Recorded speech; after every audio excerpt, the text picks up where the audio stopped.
قل ارأيتم ان جعل الله عليكم الليل سرمدا الى يوم القيامة من اله غير الله يأتيكم بضياء افلا تسمعون۔ کہ محمد صلی اللہ علیہ وسلم آپ کہہ دیجئے کہ اگر یہ رات ہی رہے، رات ہی رہے، دن نہ نکلے، تو کوئی ہے اللہ کے علاوہ جو دن لے کر آ جائے؟ یہ کفار نے چیلنج کیا نا اللہ کو۔ اللہ وہ چیزیں بتلا رہا ہے جس کا پورا کنٹرول آج بھی اللہ کے ہاتھ میں، ہر چیز کا کنٹرول اللہ کے ہی ہاتھ میں ہے، تھوڑا بہت ہم کو اختیار دے دیا اللہ نے۔ ان فی خلق السماوات والارض واختلاف اللیل والنهار والفلك التي تجري في البحر بما ينفع الناس وما أنزل الله من السماء من ماء فأحيا به الأرض بعد موتها وبث فيها من كل دابة وتصريف الرياح والسحاب المسخر بين السماء والأرض لآيات لقوم يعقلون ومن الناس من يتخذ من دون الله أندادا يحبونهم كحب الله والذين آمنوا أشد حبا لله ولو يرى الذين ظلموا إذ يرون العذاب أن القوة لله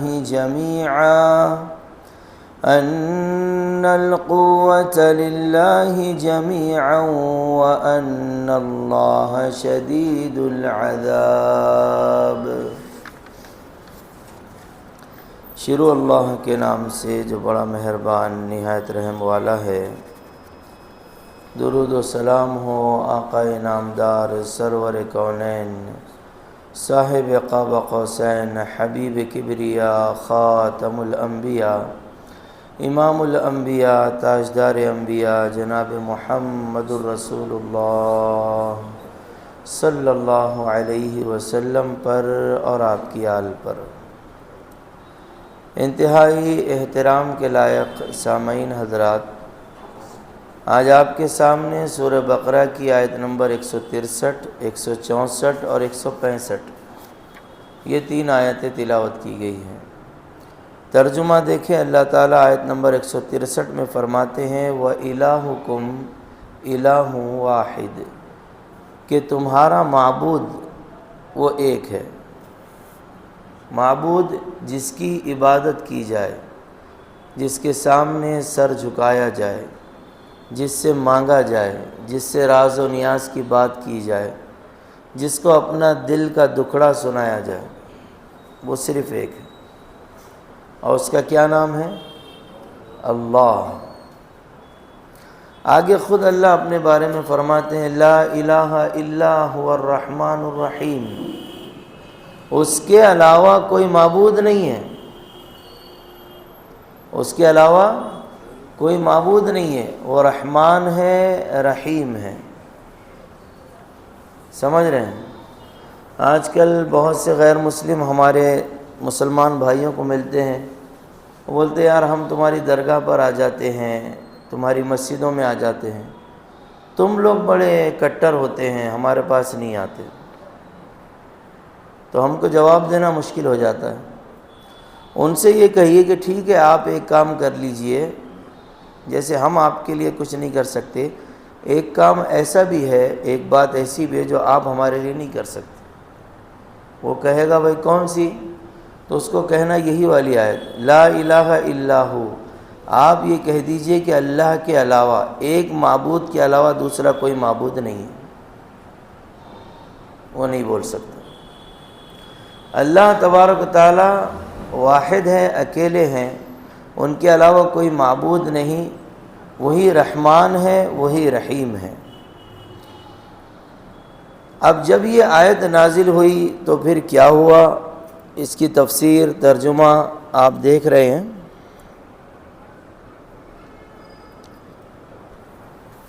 سب سے پہلی بات یہ یاد رکھیں کہ 4 عقیدے ہمارے اللہ تعالیٰ کے بارے میں ذہن میں رکھیے۔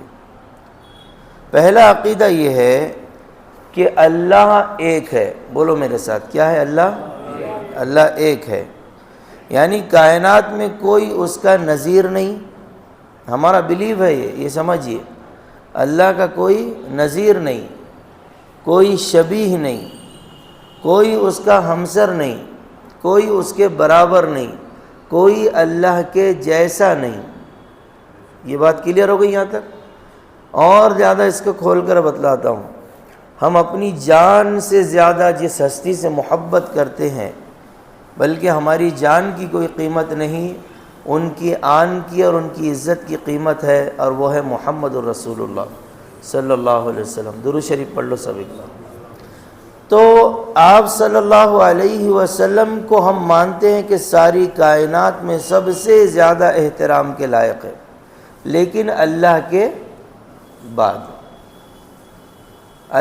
بعد سب سے زیادہ احترام کے لائق۔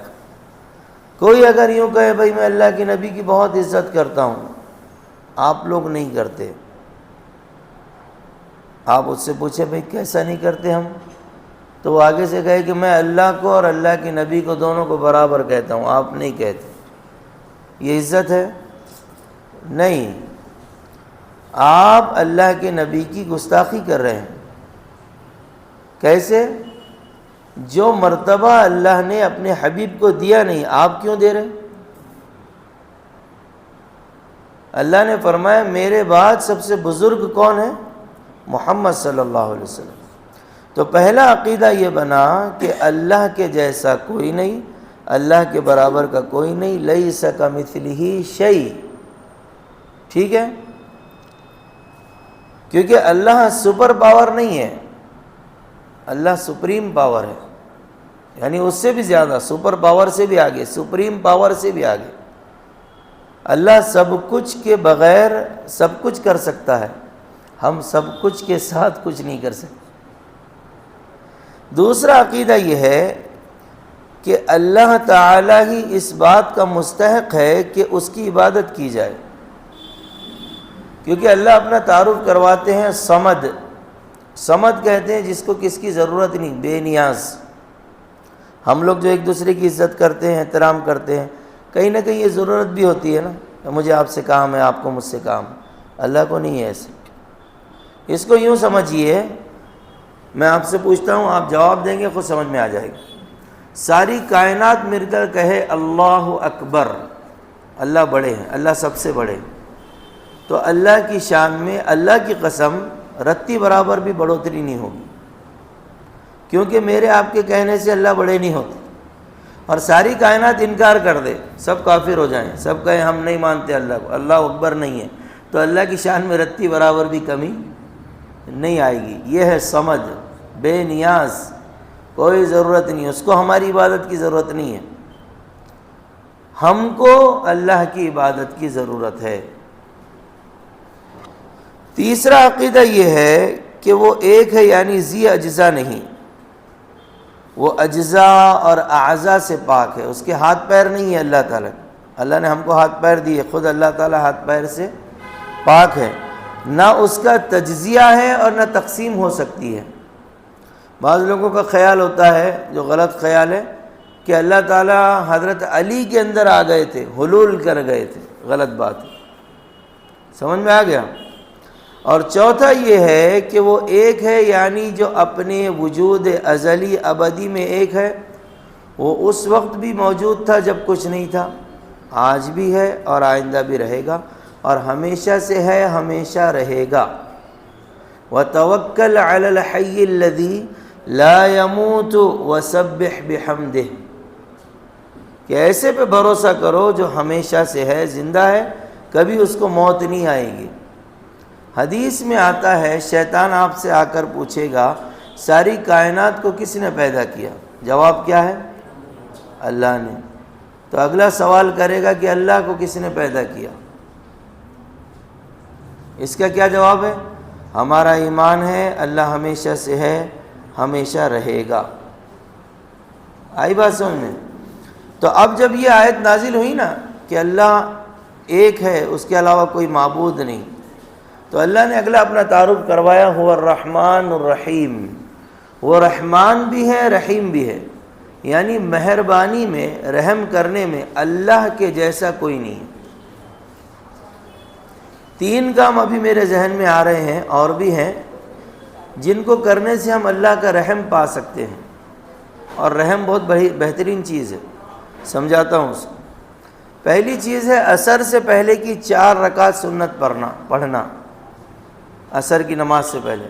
اس کے بارے میں حدیث میں آتا ہے رحم اللہ امرأ من صلی 4 قبل العصر، کہ جس نے عصر سے پہلے کی 4 رکعت نماز سنت پڑھی اس پر اللہ رحم کرے گا۔ یہ اللہ کے نبی نے دعا دی ہے، اللہ اس پر رحم کرے۔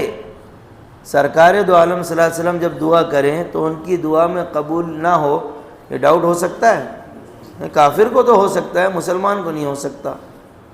اللہ کے نبی فرما رہے، دعا دے رہے ہیں، اس پر اللہ رحم کرے۔ تو دوسری چیز ہے قرآن کریم کو سننا۔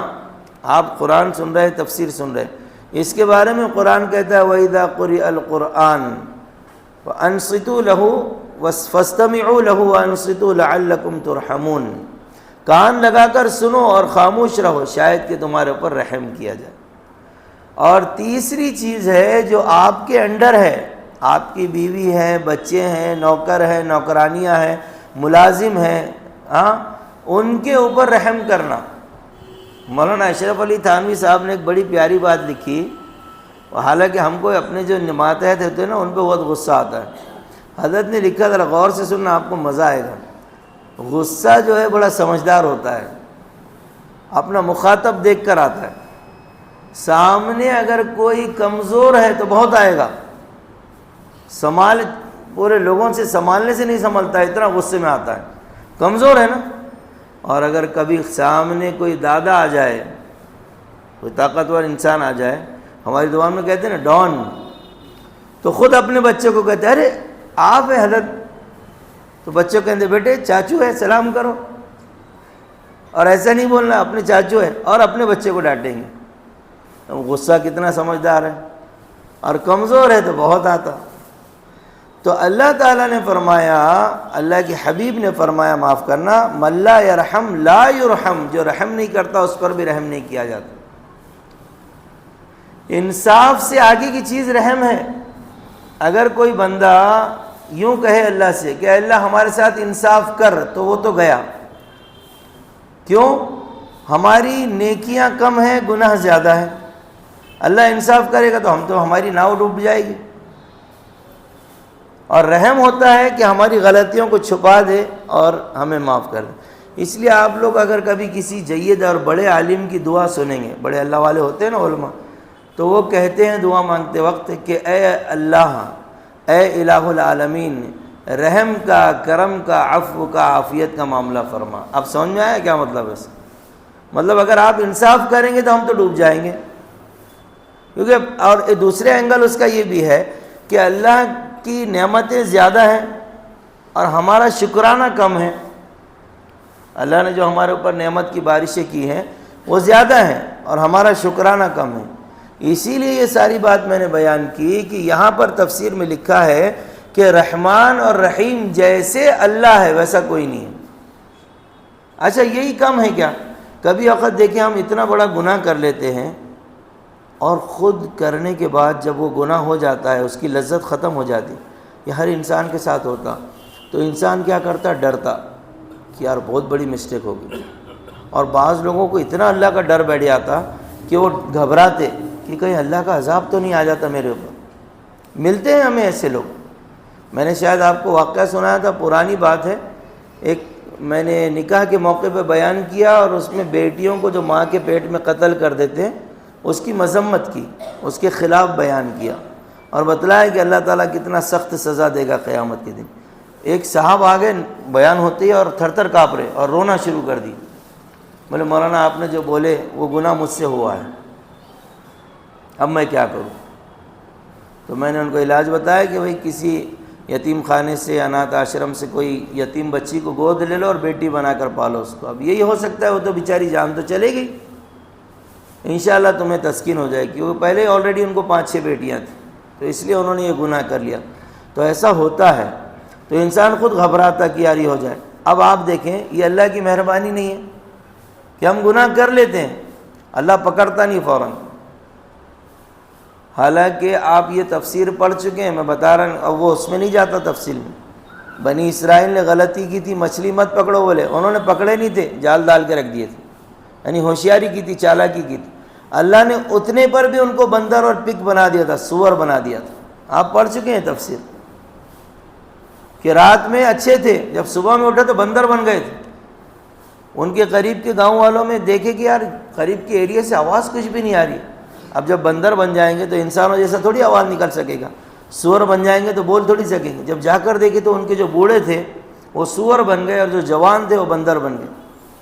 اور یہ دیکھ رہے ہیں، بالکل کچھ کر نہیں سکتے اور رو رہے ہیں. علماء نے بیان کیا ہے کہ یہ محمد صلی اللہ علیہ وسلم کی برکت ہے کہ اگر ہمارے نبی صلی اللہ علیہ وسلم نے یہ مسئلہ اللہ کی عدالت میں نہ اٹھایا ہوتا کہ اے اللہ میری امت کو ایک ساتھ تباہ نہ کرنا، ایک ساتھ ان کے اوپر عذاب نہ بھیجنا، تو علماء نے اللہ کی قسم کھا کر بیان کیا کہ اللہ کی قسم پھر ہم بھی ان گناہوں میں ملوث ہے جن گناہوں کی وجہ سے پچھلی قوموں پر عذاب آیا تھا. ہم بھی بندر اور خنزیر بنتے تھے. لیکن دعا دو ہمارے نبی صلی اللہ علیہ وسلم کو کہ انہوں نے یہ مسئلہ حل کروا کر چلے گئے اور آج ہم محفوظ. اب چلیے آگے، ایک آیت نمبر 162 ہو گئی، 63 ہو گئی ہے، 64 اور 65 دو آیت رہی. جب یہ آیت نمبر 163 نازل ہوئی نا تو مشرکین مکہ نے یہ کہا، مشرکین عرب نے اپنے عقیدے کے خلاف یہ آیت ہے بھائی ساری کائنات کا ایک معبود، تو وہ تو پریشان ہو گئے. بھائی مکے کا الگ خدا ہے، مدینے کا الگ ہے، طائف کا الگ ہے. ان کا یہ تھا، سوچ رہے ہیں، سمجھ رہے ہیں، ان کی سوچ یہ تھی سب جگہ کا الگ الگ خدا. تو وہ حیران ہو گئے کہ یار ساری کائنات کا ایک خدا کیسے ہو سکتا. آبجیکشن، اعتراض. تو پھر اللہ تبارک و تعالیٰ نے کیا کیا، انہوں نے اگلی بات یہ کہی، چلو محمد صلی اللہ علیہ وسلم تم بول رہے ایک ہے خدا، دلیل دو، پروف دو. اللہ کو پروف مانگ رہے ہیں نا، اصل میں اللہ کے نبی کو مانگ رہے ہیں، مطلب اللہ کو مانگ رہے ہیں.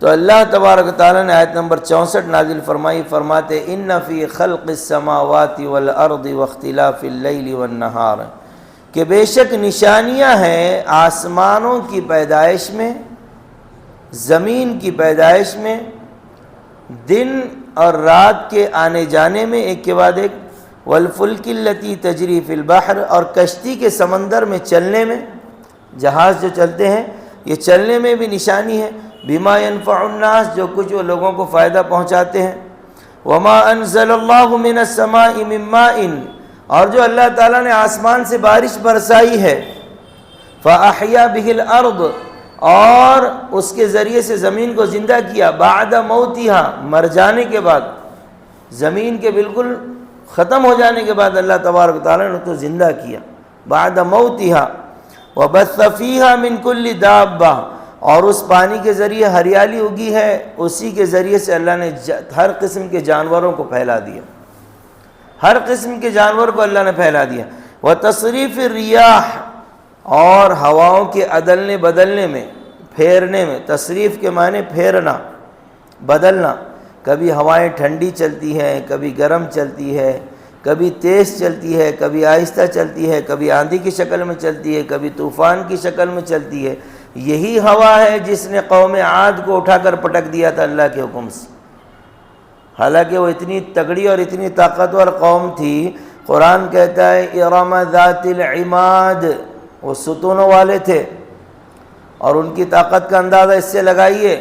قرآن کہتا ہے التی لم یخلق مثلها فی البلاد، ان جیسی قوم کسی شہر میں پیدا ہی نہیں کی گئی.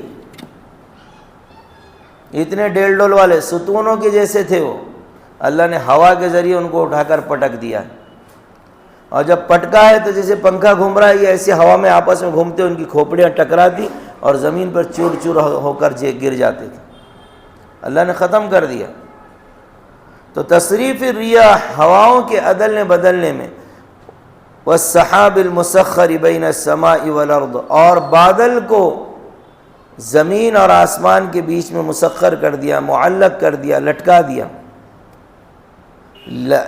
لآیات لقوم یعقلون، اس میں نشانیاں ہیں عقل والی قوم کے لیے۔ یہ تو ہو گیا آیت نمبر 164 کا ترجمہ۔ اب اس کی ذرا تفسیر دیکھیے کتنی انٹرسٹنگ ہے۔ اللہ نے فرمایا نشانیاں ہیں آسمانوں اور زمین کے پیدا کرنے میں۔ آسمان کا اور زمین کا پیدا کرنا کوئی حلوہ نہیں ہے، معمولی بات نہیں ہے۔ اللہ بتلا رہا ہے کافروں مشرکوں کو کہ میں کتنا طاقتور ہوں۔ لَخَلْقُ السَّمَاوَاتِ وَالْأَرْضِ أَكْبَرُ مِنْ خَلْقِ النَّاسِ، کہ زمین کا اور آسمان کا یہ پیدا کرنا لوگوں کو پیدا کرنے سے زیادہ بڑی بات ہے۔ اور واختلاف اللیل والنہار، زمین اور رات اور دن کا ایک کے بعد ایک آنا جانا۔ آپ یاسین پڑھتے ہیں روزانہ، پڑھتے ہوں گے نا بہت سے لوگ۔ کون کون پڑھتا تھا؟ ہاتھ اٹھاؤ۔ ماشاءاللہ، ابھی سب نے پڑھنا فجر کے بعد۔ اس کے بہت سے فائدے، لیکن ایک فائدہ آپ دیکھیں، جس وقت آپ سورہ یاسین پڑھتے ہیں فجر پڑھنا، لیکن نہ تو بولیں گے فجر کے بعد بولے تو مولانا مطلب فجر نہیں پڑھے چلتا، ایسا نہیں۔ فجر پڑھنے کے بعد سورہ یاسین پڑھو، آپ کا دن ایسا گزرتا بہترین جس کی ہے۔ یہ تو جو پڑھتے ہیں ان کو معلوم ہوگا، کوئی کوئی تکلیف نہیں ہوتی، کوئی پریشانی نہیں۔ آج ہم جو پریشان ہیں قرآن سے، نماز سے دور ہونے کی وجہ سے پریشان ہیں۔ اور دوسری ایک بات، یہ ٹاپک سے نہیں، آگے تو بتا دیتا پریشانی کی، ٹاپک سے ریلیٹیو بات نہیں ہے، بات اسلام سے ریلیٹیو ہے۔ دوسرا، اپنے معاملات کو صحیح کرنا اپنے رشتہ داروں کے ساتھ، اس سے بھی زندگی میں سکون آتا۔ نہ تو بہت سے مسلمان کیا کرتے، بھائی کی پراپرٹی کھا جا رہا اور دھوپ میں پرندوں کو پانی پلا رہا۔ جنت مل جائیں گی؟ ارے بولو نا، بہت آہستہ بول رہے۔ کیا کر رہا؟ بھائی کی دبا لے رہا، اور بولے مولانا میں نے کٹورا رکھا اوپر، پرندے مر جا رہے ہیں، تیرا بھائی مر رہا ہے تیری وجہ سے۔ تو بات یہ چل رہی تھی، تو سورہ یاسین میں ایک آیت ہے، لَلشَّمْسُ يَنبَغِي لَهَا أَن تُدْرِكَ الْقَمَرَ وَلَا اللَّيْلُ سَابِقُ النَّهَارِ۔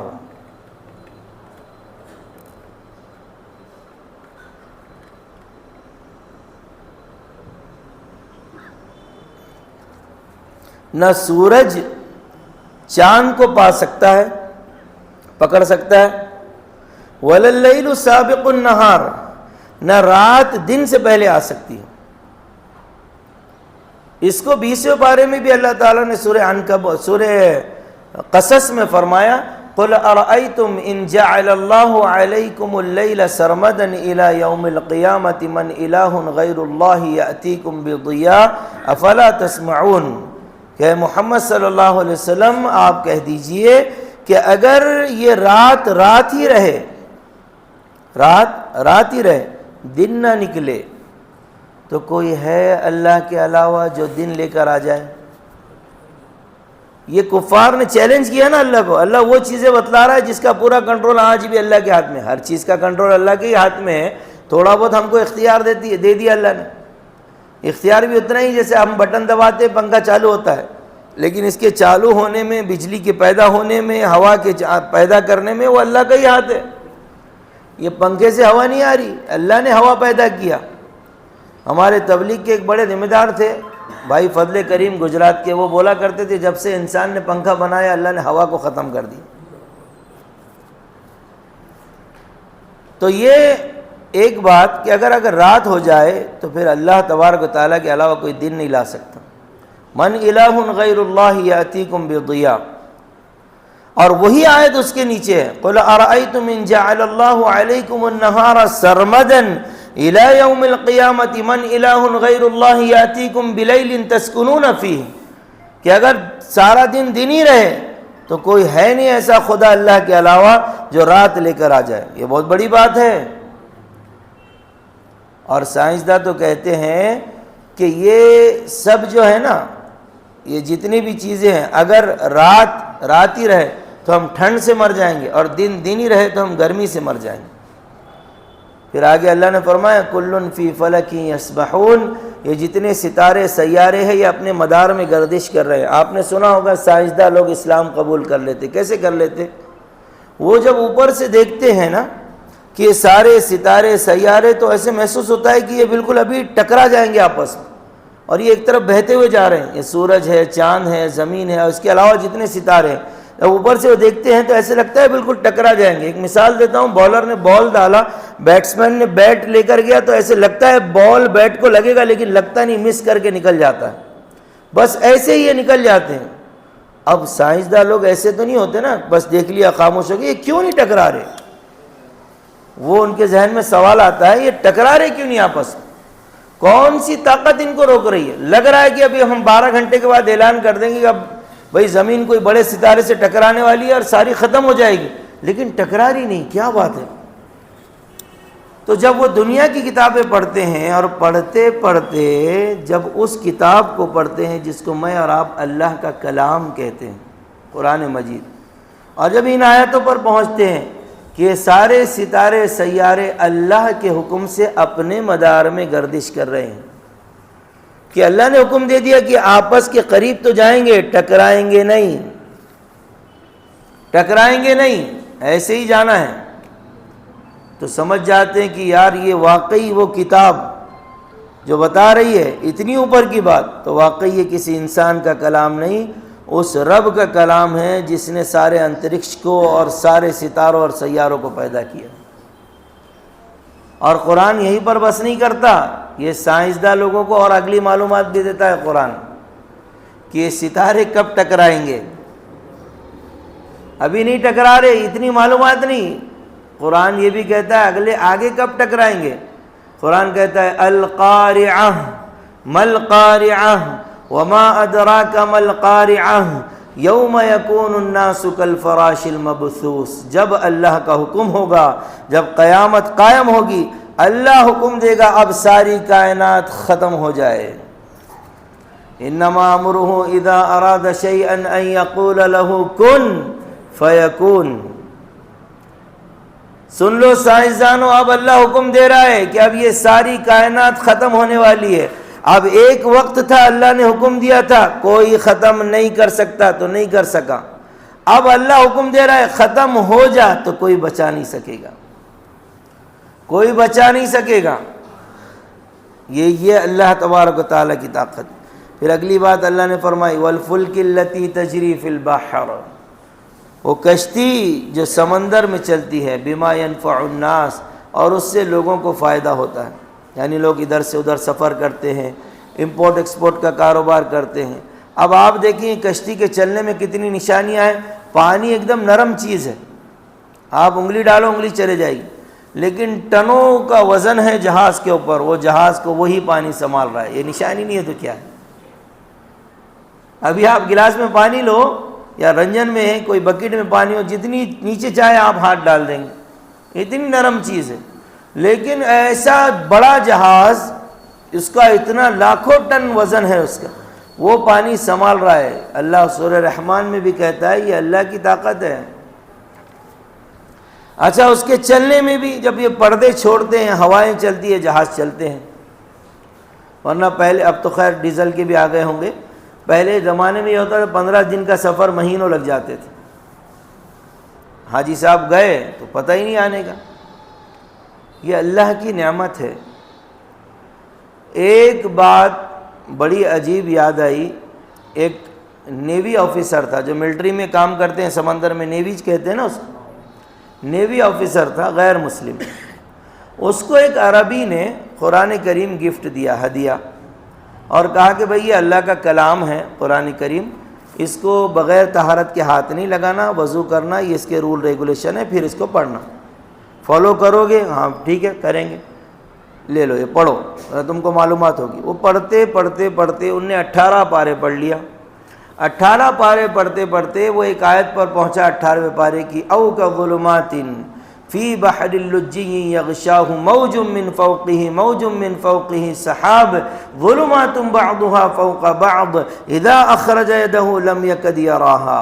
اس میں بتلایا اللہ تعالیٰ نے کہ سمندر جب موجیں مارتا ہے، ٹھاٹے مارتا ہے، تلاطم میں ہوتا ہے، تو موج من فوقہ موج من فوقہ سحاب، کہ بادل ہوتا ہے، پھر موج ہوتی ہے، پھر موج ہوتی ہے، اور اس کے نیچے جو حالت ہوتی ہے نا، تو یہ اتنا اندھیرا ہوتا ہے، اتنا اندھیرا ہوتا ہے کہ قرآن کہتا ہے اذا اخرج یدہ لم یکد یراہا، کہ اگر آدمی اپنا ہاتھ نکالے تو اس کو دیکھ نہیں سکتا، اتنا ڈیپ اندھیرا ہوتا ہے۔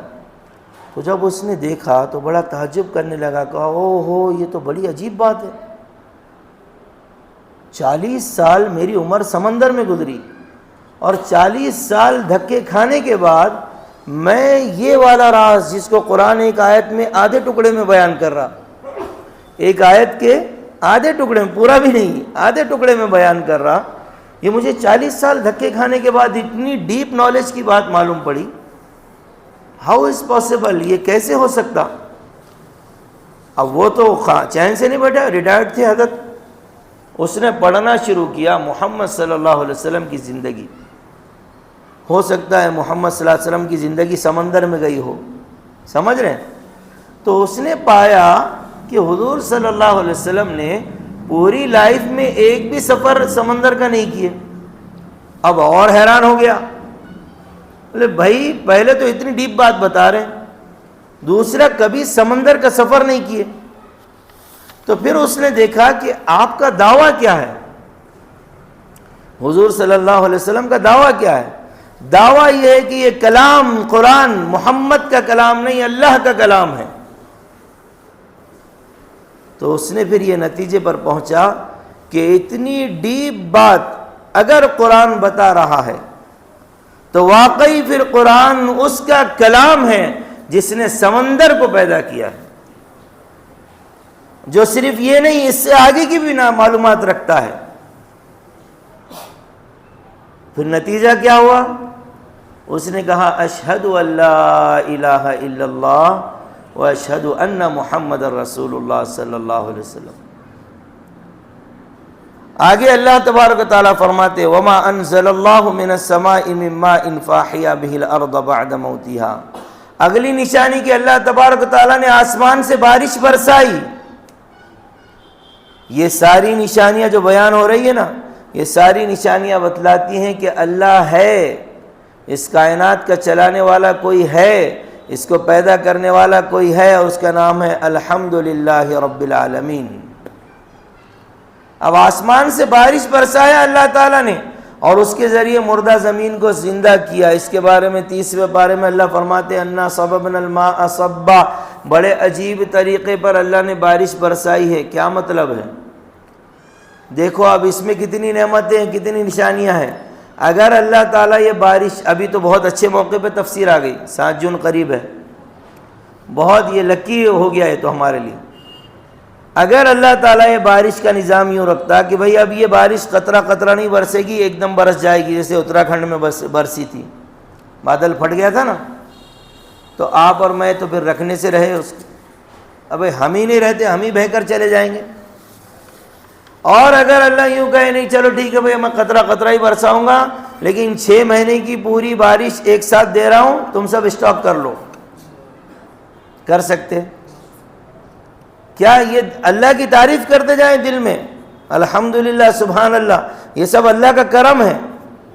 یہ نظام اللہ نے آج بھی اپنے ذمہ رکھا، کہیں دریا کی شکل میں سیف ہے، کہیں ندی کی شکل میں محفوظ ہے، کہیں تالاب کی شکل میں محفوظ ہے، کہیں حوض کی شکل میں محفوظ ہے، کہیں ندی نالوں کی شکل میں محفوظ ہے، کہیں پہاڑ کے اوپر برف کی شکل میں محفوظ ہے، اور زیادہ دھوپ پڑ گئی ہے تو زمین کے اندر اللہ تعالیٰ نے پانی کو پہنچا دیا، اور زمین کی رگوں میں اور نسوں کے اندر اللہ تعالیٰ نے پانی کو محفوظ کر دیا۔ اب اللہ اپنی طاقت بتلاتا ہے اسکناہ فی الارض، ہم نے زمین میں اس کو رکھا ہے، وَإِنَّا عَلَى ذَهَابٍ بِهِ لَقَادِرُونَ، اگر ہم چاہتے تو یہ پانی کو پورا بہا کر ختم کر دیتے، ہم نے محفوظ کیا ہے۔ اب جہاں پر آپ بورنگ کر رہے ہیں، کنواں کھود رہے ہیں، پانی نکل رہا ہے، اور بھی اس میں قدرت ہے۔ آپ کنویں سے پانی نکالو اور 2-4 دن رکھو، وہ پانی میں کیڑے پڑ جائیں گے، جبکہ کئی دنوں سے وہ زمین کے اندر تھا، اس میں کیڑا نہیں پڑا۔ کس نے محفوظ رکھا؟ ہے یا نہیں نشانی؟ بولو سبحان اللہ، اس کے اوپر اللہ کی تعریف ہے اس میں۔ یہ کیا اللہ تعالیٰ کا نظام ہے ہمارے لیے. اور عشاء کے بعد ایک سورت پڑھنے کا حکم ہے. کون سی سورت ہے؟ سورہ تبارک الذی، سورہ ملک. اس کی آخری آیت ہے. اللہ فرماتے ہیں، ہمارے ٹاپک سے تعلق ہے، قُلْ أَرَأَيْتُمْ إِنْ أَصْبَحَ مَاؤُكُمْ غَوْرًا فَمَنْ يَأْتِيكُمْ بِمَاءٍ مَعِينٍ. کہ محمد صلی اللہ علیہ وسلم آپ فرما دیجئے کہ اگر یہ زمین کے پانی کو نیچے کے نیچے ہی میں ختم کر دوں، کوئی ہے اللہ کے علاوہ جو اس کو لے کر آئے؟ کتنے لوگ ملتے ہیں، مولانا بور کا پانی سوکھ گیا، ختم ہو گیا. اللہ نے ارادہ کر دیا اب یہاں تک ہی دینا تھا تم کو، ختم کر دیا پانی. پھر اگلی بات جو اللہ نے فرمائی کہ بڑے عجیب طریقے سے اللہ نے بارش برسائی. سائنس کی بات ہے، آسمان سے کوئی چیز اگر گرائی جائے تو اس کی سپیڈ ہونا چاہیے 700 کلومیٹر فی گھنٹہ. ایک گھنٹے میں 700 کلومیٹر اتنی سپیڈ ہونا چاہیے اس کی. اگر یہ سپیڈ سے پانی کا قطرہ اوپر سے گر جاتا تو یہ چھت پھاڑ کے آ جائے گا پانی. پانی کی طاقت کو معمولی مت سمجھو. آج پانی کی طاقت سے پتھر کاٹے جاتے ہیں،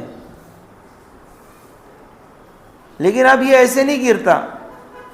یہ کیا ہوتا ہے، اگر اس سپیڈ پر اللہ باقی رکھتے اس کو تو کوئی چھت سلامت رہتی، نہ کوئی گھر سلامت، نہ کوئی در سلامت، نہ کوئی سر سلامت. کیا بال والے اور کیا گنجے سب صاف ہو جاتے ایک ہی قطرے.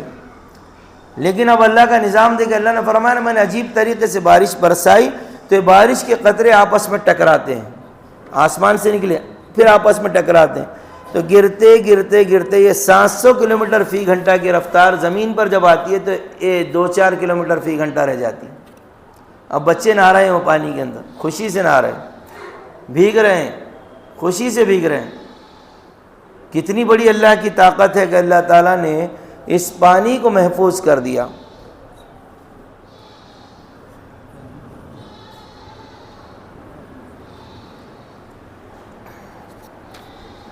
اتنے عجیب طریقے سے بارش برسایا، یہ اللہ کا کمال ہے.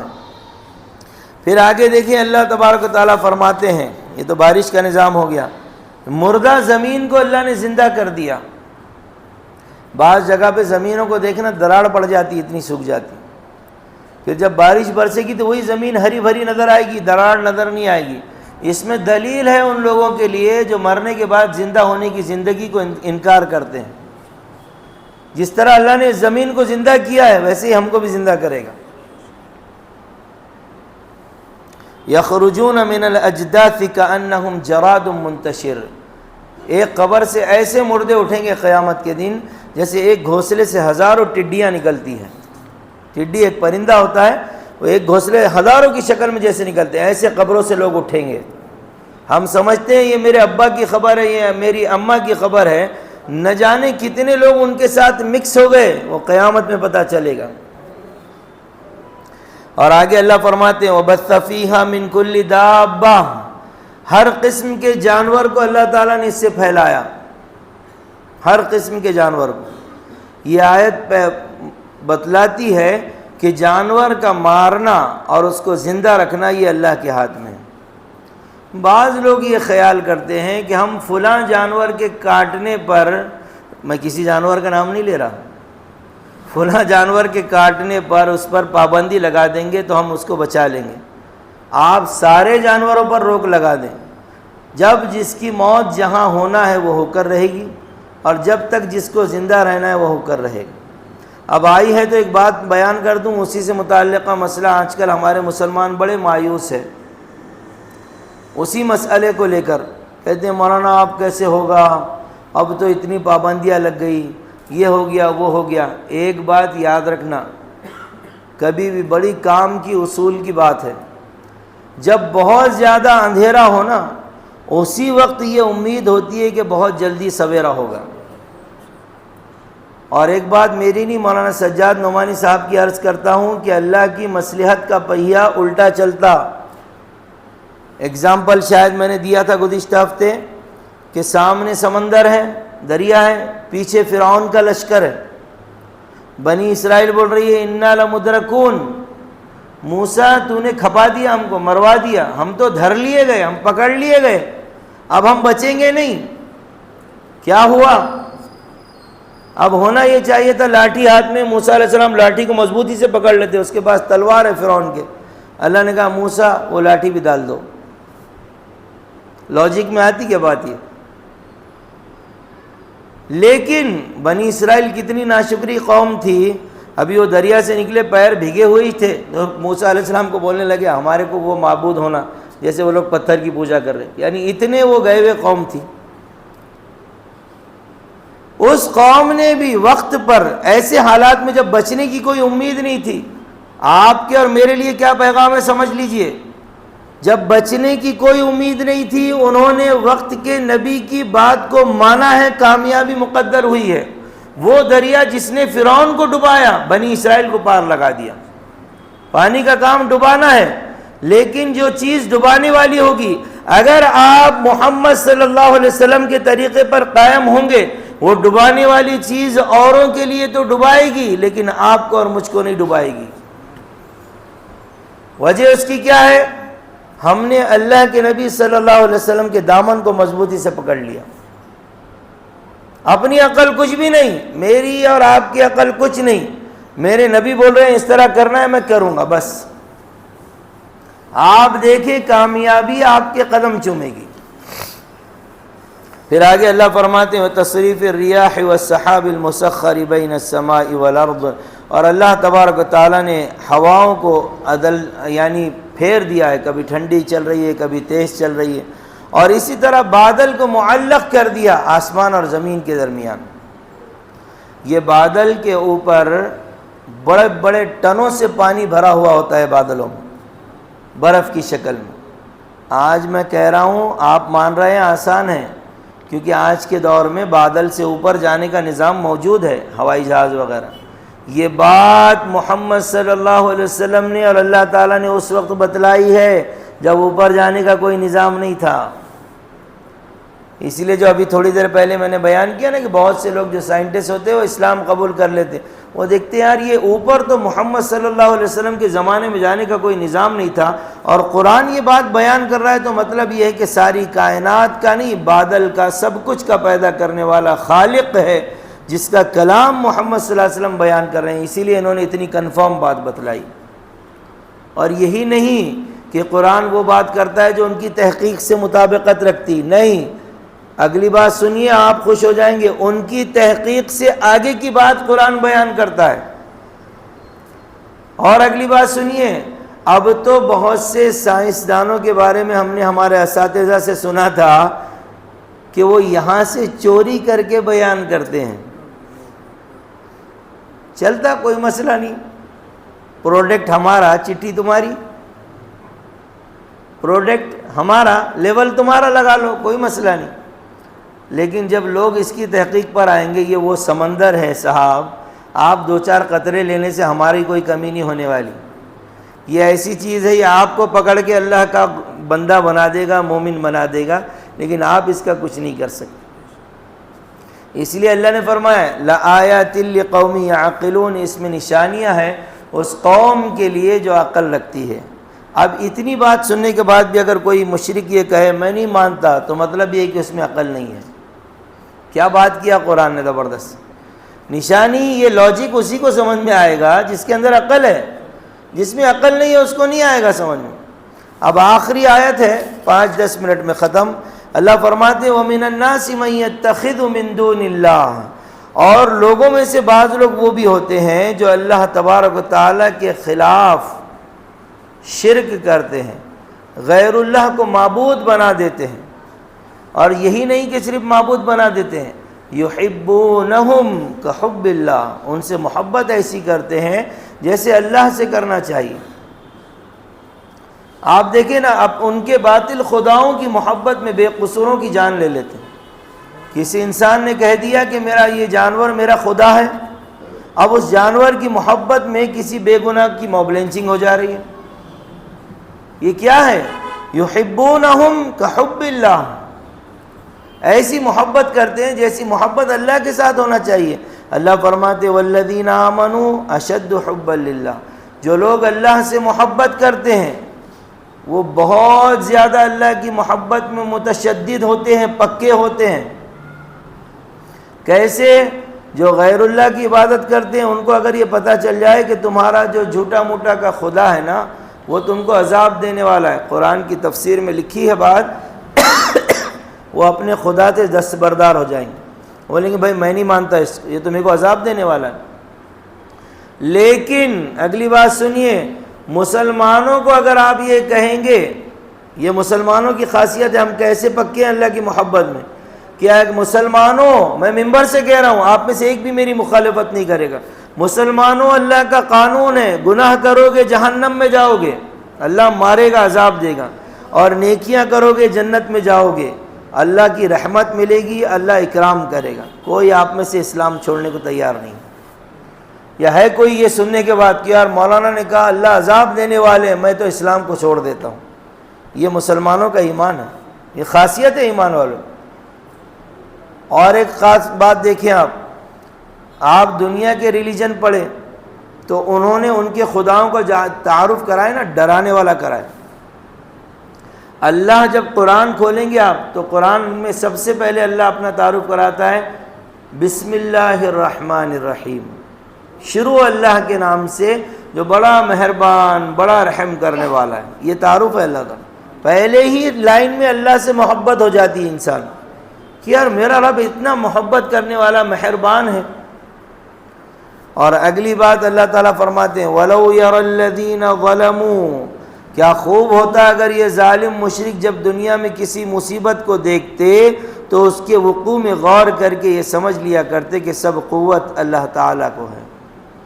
وَلَوْ يَرَى الَّذِينَ ظَلَمُوا، کیا خوب ہوتا اگر یہ مشرک ظالم اِذْ يَرَوْنَ الْعَذَابَ، جب اللہ کی طرف سے کوئی عذاب کو دیکھیں گے یا مصیبت کو دیکھتے ہیں تو اس وقت سمجھ جاتے ہیں ان القوت للہ جمیعا، کہ تمام طاقت، تمام پاور، تمام قوت وہ اللہ کی ہے۔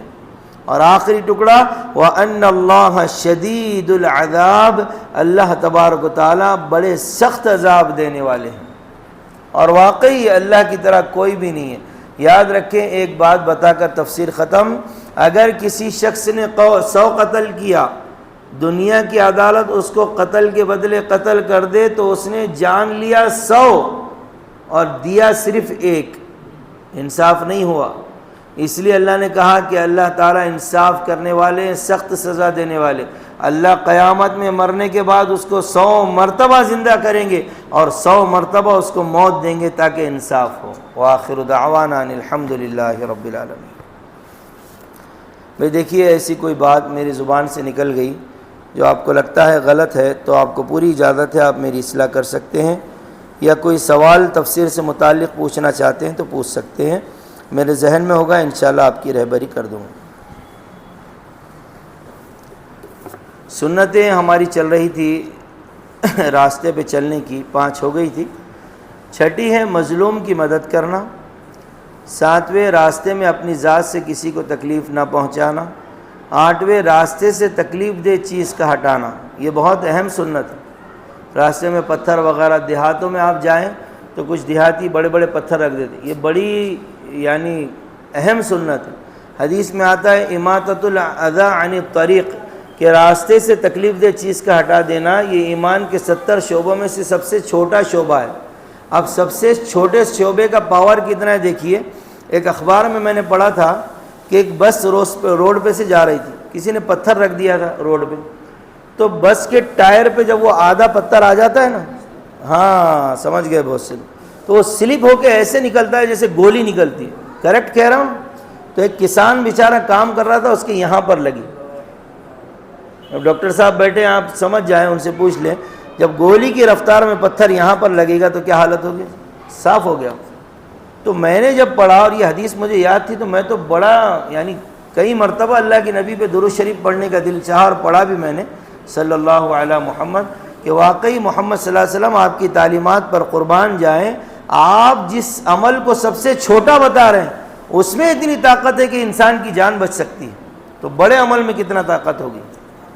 پھر اگلی بات، راستے میں قضائے حاجت نہ کرنا اور نہ ہی کچرا ڈالنا، یعنی راستے میں بیت الخلا وغیرہ نہیں کرنا۔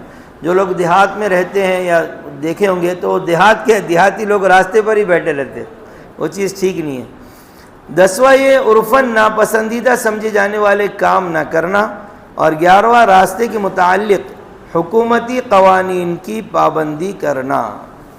ٹھیک ہے بھائی، کچھ پوچھنا ہے یا دعا کر لو؟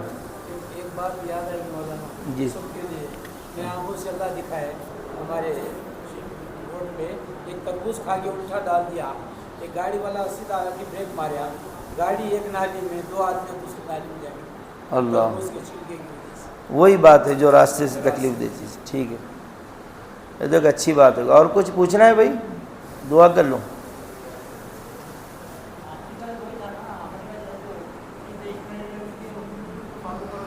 راستے کے معاملے میں جس ملک میں رہ رہے ہوں اس ملک کے قوانین کی پابندی کرنا راستے کے تعلق سے۔ ٹھیک ہے بھائی، آپ سب کے لیے چائے کا نظم ہے، چائے پی کر جائیے۔ سبحان اللہ و بحمدہ، سبحانک اللہم و بحمدک۔